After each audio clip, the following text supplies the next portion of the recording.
pollution, and specifically particulate matter with aerodynamic diameter lower than 10 microns, increases the risk of worse clinical outcomes. Similarly, a higher risk of cardiovascular events has been found during colder temperatures or colder seasons. We know that atrial fibrillation increases the risk of a stroke, but the impact of air pollution and temperature in AF patients is unclear. My name is Dr. Rivera Caravaca, postdoctoral research fellow at the Department of Cardiology of the University Hospital Virgen de la Risaca, and I'm here to present the article Particulate Matter and Temperature, Increased Risk of Adverse Clinical Outcomes in Patients with Atrial Fibrillation, that will appear in Mayo Clinic Proceedings. In this study, we have investigated if PM10 and temperature were associated with an increased risk of adverse clinical outcomes in a real-world cohort of 1,361 AF patients taking vitamin K antagonists.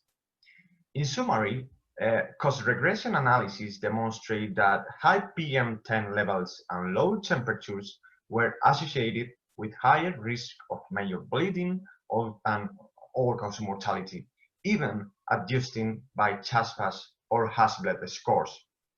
In addition, high PM10 levels were associated with higher risk of ischemic stroke, but not temperature, and low temperatures were associated with higher risk of adverse cardiovascular events, but not PM10.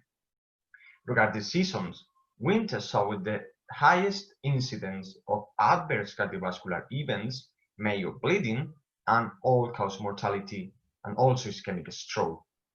Comparison between seasons demonstrate that the risk of adverse cardiovascular events was increased in spring, autumn, and winter when compared to the summer period.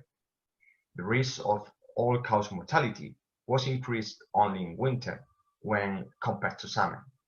In our opinion, these observations open a new spectrum of potential parameters that may be considered when assessing AF patients.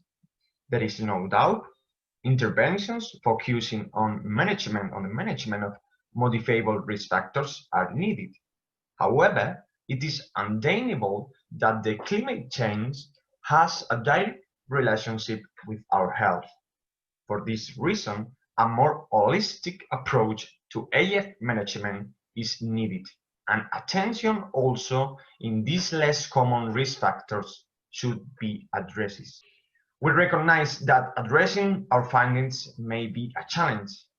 For example, a change of residence could be even suggested, but probably efforts should be directed towards taking prevention actions and, as I previously said, placing emphasis on modifiable risk factors.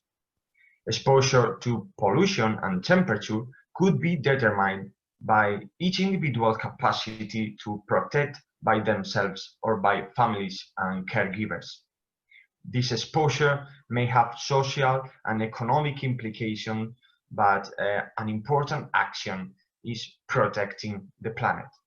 If we protect the planet, we protect our health, and if each of us strives to reduce air pollution, this will contribute to a large reduction in particulate-related adverse outcomes. Within this topic requires further research. We performed this investigation in a particular region from the southeast of Spain. Therefore, our cohort was exposed to the particular weather and pollution levels of this region. The relationship between PM temperature and health in other geographical regions has not been investigated and probably will be different. Collaborative studies, including cohorts geographically distributed, would be of great interest. Finally, as take-home messages, we could highlight: first, high PM and low temperature may be associated with increased risk of ischemic stroke, major bleeding, cardiovascular events and mortality, and second, the risks and incidences of clinical outcomes in overall are higher during colder months and colder seasons. Thank you. We hope you found this presentation from the content of our website valuable. Our journal's mission is to promote the best interests of patients by advancing the knowledge and professionalism of the physician community.